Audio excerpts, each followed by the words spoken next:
Oke, shalom teman-teman. Halo. Shalom. Ini kan kita mau ngediskusi ini tentang tugas kita minggu kemarin. Mungkin Marta bisa langsung di share screen aja. Oke, bentar ya. Oke.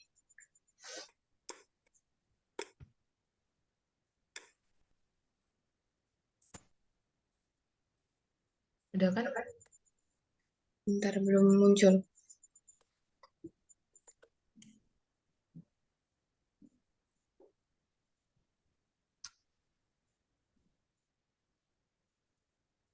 Udah muncul toh? Di aku belum, di kalian udah? Ya belum kan? Belum. Oke, udah. Oke, jadi ini kan kita membahas nih. Kita cari tahu bagaimana kiprah politisi Kristen dan pemimpin Kristen di dunia politik atau pemerintahan Indonesia saat ini. Nah, menurut teman-teman gimana ini? Menjawab yang pertama ini.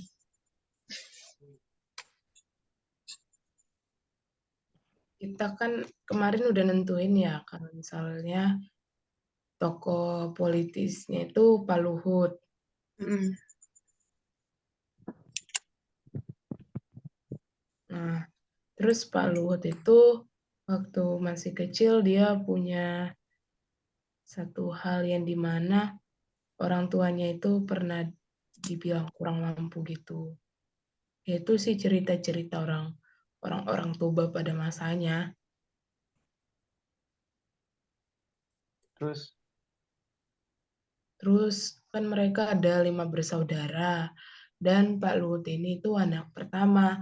Kalau di keluarga Batak itu apalagi laki-laki ya, anak pertama itu tanggungannya itu berat. Kayak adik-adiknya itu pasti dia yang nanggung gitu.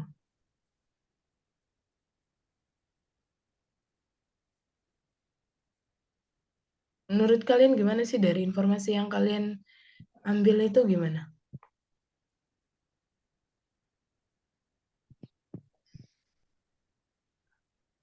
Menurut aku ya ada informasi tentang Pak Luhut. Pak Luhut itu adalah anak dari sopir bus gitu.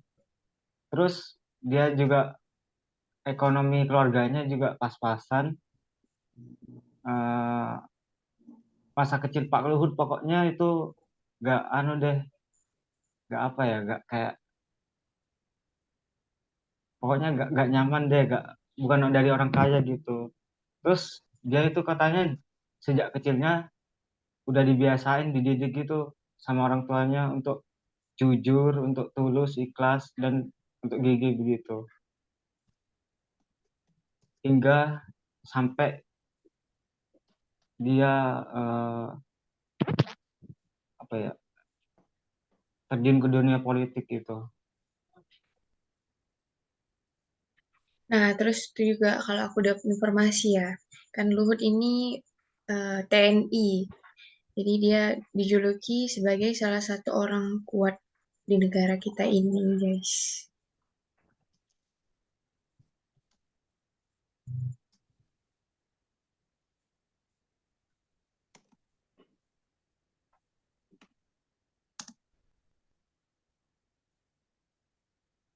Tapi ya walaupun dia dari TNI ya, tapi dia itu kan udah pernah beberapa kali menjabat sebagai menteri kan.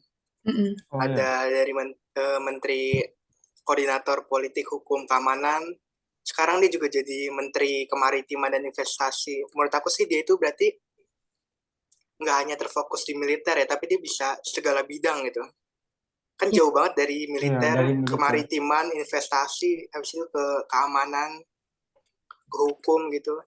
Terus dia juga pernah jadi duta besar lagi.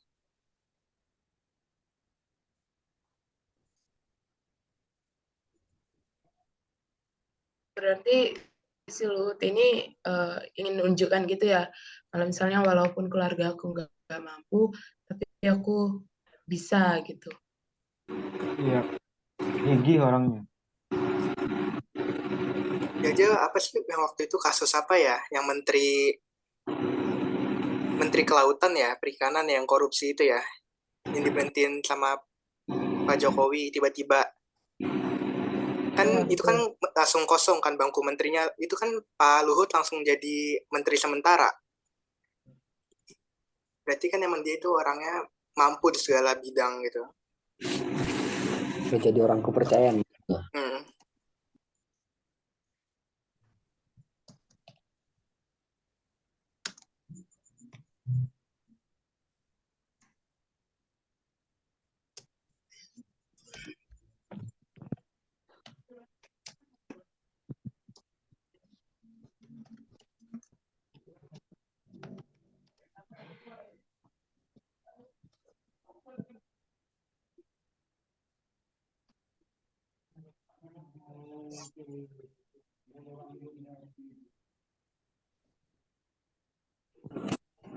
Di sini ibunya Pak Luhut juga gak lulus dari SD nih. Gak tamat SD. Aku dapat referensi dari yang lain. Buat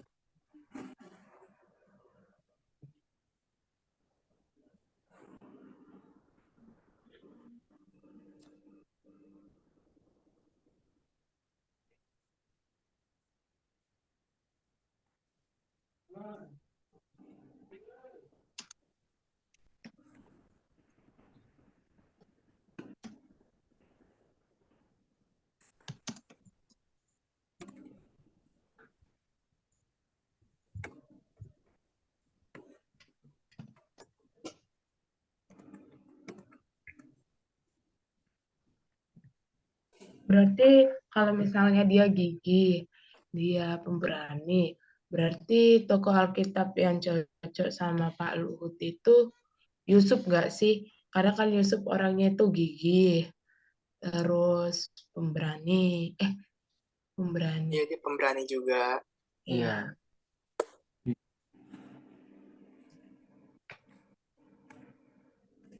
Menurut kalian selain Yusuf, apa sih tokoh Alkitab yang menggambarkan seorang Pak Luhut? Daniel sih kalau aku. Soalnya kan dia pemberani tadi kan. Iya.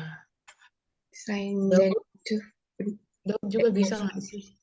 Iya, Daud. Daud juga. Daud. Tapi kalau melihat dari kepemimpinan bisa juga itu Esther. Kan Pak Luhut juga yang kayak di Bang Andrea, dia ambil alih itu apa menteri, berarti dia memiliki jiwa kepemimpinan yang besar, yang tegas gitu.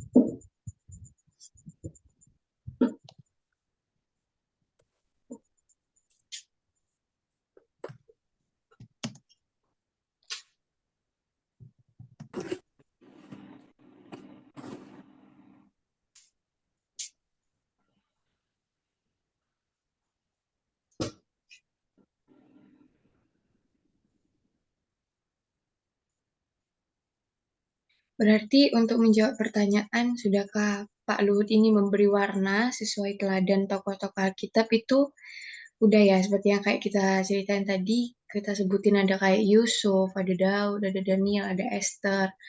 Berarti dari Pak Luhut sendiri itu udah memberikan warna gitu, memberikan kayak contoh dari tokoh Alkitab itu juga. Ya, betul. Iya, ada kemiripan lah. Tapi ya selain itu ya, namanya manusia juga pasti ada kekurangannya. Nah, dari kekurangannya Pak Luhut ini selain dia berprestasi ya di mana dia bisa berkarir di bidang militer, terus dia juga terjun di dunia politik dan dia di masa kepemimpinannya Jokowi itu juga banyak kayak membantu kasus-kasus dan memberikan prestasi-prestasi kayak menyelesaikan kasus COVID-19 dan masih banyak lagi. Nah, selain itu dia kan punya kekurangan juga karena kan dia manusia juga. Nah, contohnya itu kayak kekurangan koordinasi gitu dengan menteri-menteri yang lainnya kalau Pak Luhut ini sendiri kalau dari referensi yang aku dapat gitu. Sebenarnya dari kelebihan yang tadi kita sebutin ya, karena dia bisa menguasai berbagai bidang gitu ya, itu juga bisa kelemahan sih.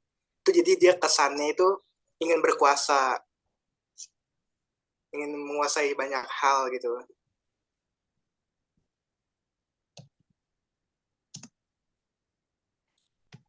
Kenapa kayak bangku menteri yang kosong itu kenapa nggak dipilih dari kementeriannya sendiri? Kenapa harus dari kementerian lain dipindahin gitu?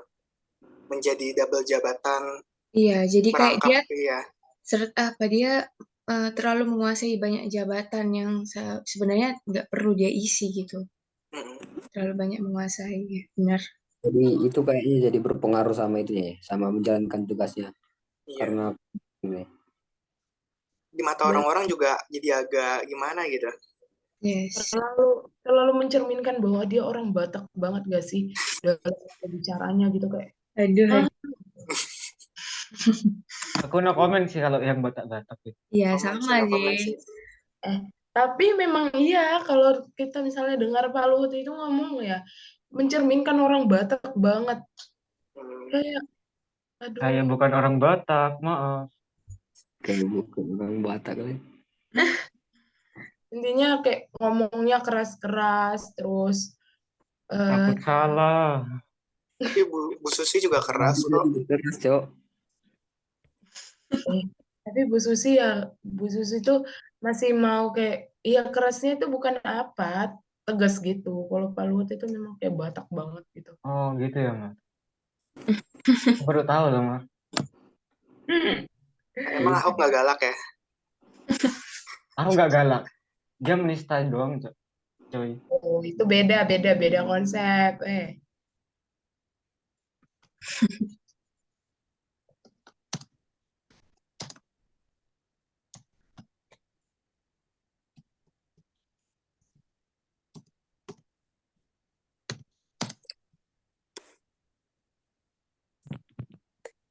Berarti Pak Luhut tegas ya, Mas? Tegas nggak, Mas? Tegas dong. Oh, tegas Kalau ya. dia nggak tegas nggak mungkin dia bisa jadi seorang pemimpin kan? Iya, Yes. nggak mungkin langganan gitu kan. Langganan. Sampai ada itu loh, dia ada titelnya sendiri loh. Menteri segala urusan. Semua hal dia urus. Oh iya, Tah? Cek sirih, Cok.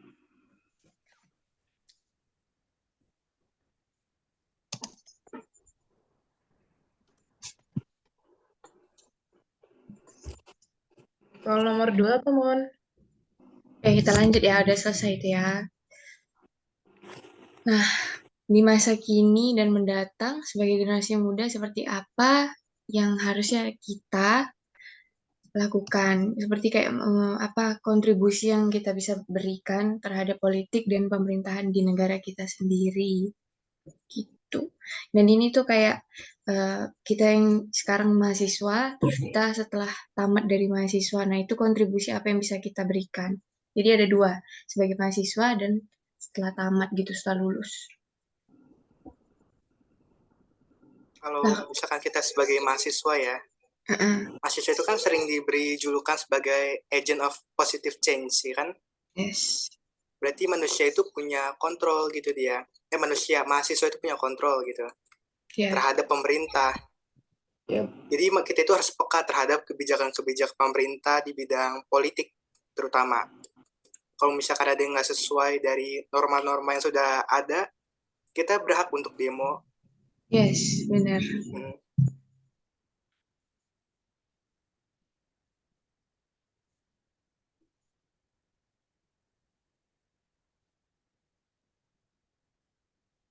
Dan ya karena kalau dari aku ya, kalau kan kita masih mahasiswa nih, nanti kan setelah lulus kita bisa terjun dong ke dunia politik.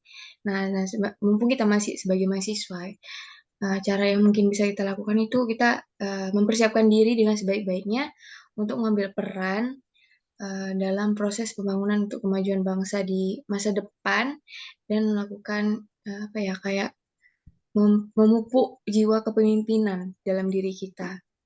bagaimana jiwa kepemimpinan yang baik untuk memimpin negara kita ini dan memperbaiki kesalahan-kesalahan yang udah sering terjadi lah di negara kita.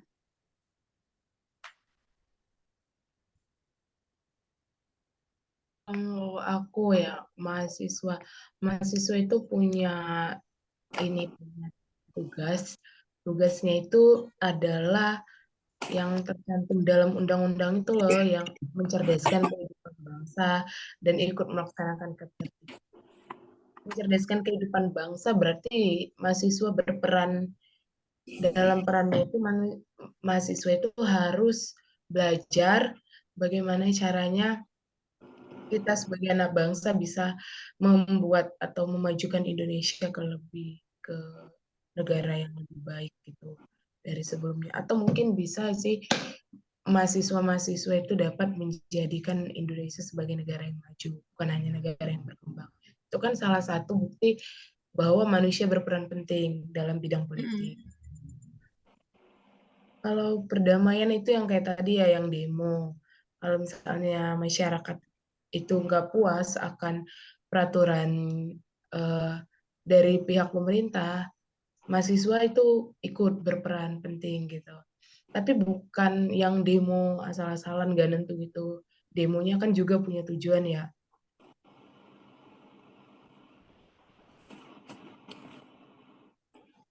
Nah, kalau setelah lulus, kira-kira gimana itu guys? Pendapat kalian? Kontribusi apa yang bisa kita berikan setelah kita lulus gitu?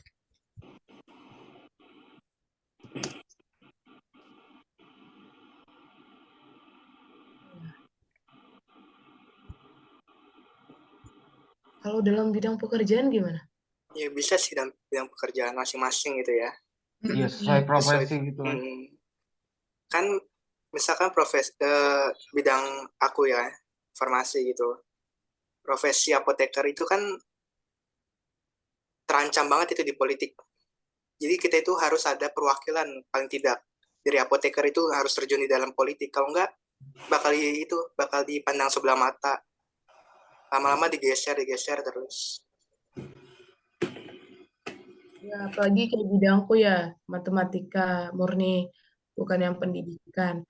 Pasti, apalagi kami itu ada bagian pemrograman. Pasti kalau pemrograman ada undang-undangnya. Terus bagian kayak analisis data, itu kan juga ini ya punya hubungan dengan pemerintahan. Jadi kayak pasti ya sulit juga gitu. Kayak semua itu harus dilakukan dengan hati-hati dan teliti. Nah, kalau jurusan aku ya, ilmu komputer, yang dalam notabene-nya itu kalau terjun ke dunia politik itu yang paling enggak banget gitu. Kayak ilmu komputer kan orangnya bisa dibilang bekerja di balik layar. Beda kayak politik itu kan di depan orang banyak gitu ya. Gimana kita cara mau ngambil suara dari orang lain. Nah, kalau dari aku sendiri ya, gimana nanti kalau misalnya aku udah lulus supaya aku tetap bisa memberikan kontribusi terhadap politik dan pemerintahan di negara kita itu kayak aku bisa menggunakan apa ya profesi aku itu buat tetap masuk ke dalam politik gitu. Jadi walaupun dari ilmu komputer bukan berarti kayak aku individualisme gitu, nggak peduli mau terserah lah mau Indonesia ini gimana, yang penting kerjaan aku beres gitu. Ya kalau bidangku sih sama ya, berkontribusi untuk negara gitu. Kalau bidangku kan di bagian kayak mengelola hasil dari pertanian gitu. Apalagi Indonesia ini kan negara yang luas banget gitu pertaniannya. Terus kalau nggak ada orang-orang Fakultas Teknologi Pertanian yang terjun ke politik, siapa lagi gitu loh yang mengelola bangsa negara Indonesia ini gitu. Ya kita perlu berkontribusi lah pada bidang masing-masing. Kalau dari bidangku ya teknik sipil ya, itu kan lebih ke merancang bangunan atau jalan gitu, bangunan gedung lah gitu kan. Ya, susah sih kalau terjun ke politik. Tapi kayak yang bilang Mait tadi, walaupun gak sesuai profesi, tapi harus mengapa ya, kayak ikut campur dalam dunia politik. Jangan bersikap individualis yang gitu-gitu. Yes. Ini juga sama dunia politik kalau di negara kita ini. Lebih ke pembangunan negara kan ya, Jer? Kalau teknik sipil. Tidak sih, tergantung penjurusan juga semester Iya 6. juga sih. Mhm.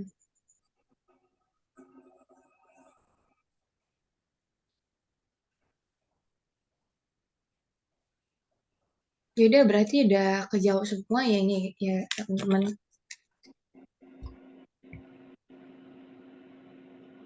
Pokok ini nanti kan ada recordnya juga, jadi bisa kita ketik juga nanti. Oke. Oke, mungkin kita akhiri aja ya guys. Makasih waktunya. Shalom.